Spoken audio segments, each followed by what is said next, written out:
Magandang araw mga kamedya. Meron na naman tayong komentaryo sa oras na to. At ito po ang video nakita ko mga kamedya na sa social media.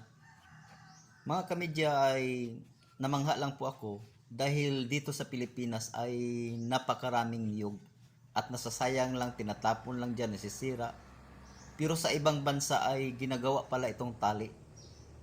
Kaya mga kamedya, ang masasabi ko lang, bakit kaya hindi natin gawin dito sa Pilipinas?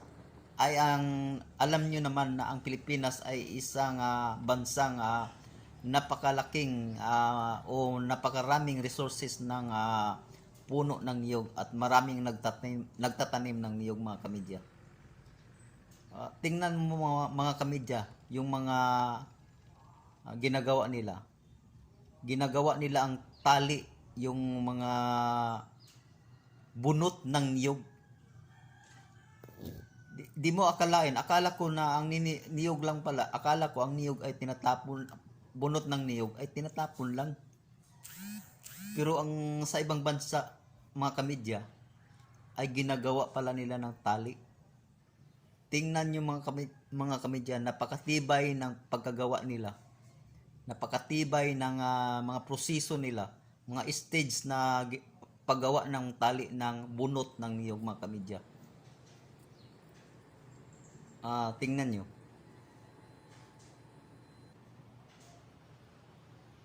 Diba mga kamedya, napaka-nais-nais mga kamedya. Kanais-nais yung mga ginagawa nila. Sana naman dito sa gobyerno ng Pilipinas, sana makapagplano ang ating gobyerno na magawa din dito ng manufactured ng bunot ng niyog na gagawing tali. Kasi alam mo naman yung Pilipinas ay isa sa napakaraming resources ng puno ng niyog. O I hope mga kamedya na nagustuhan nyo ang komentaryong ito. At sana paki-like and share na lang po sa aking pahina sa Facebook.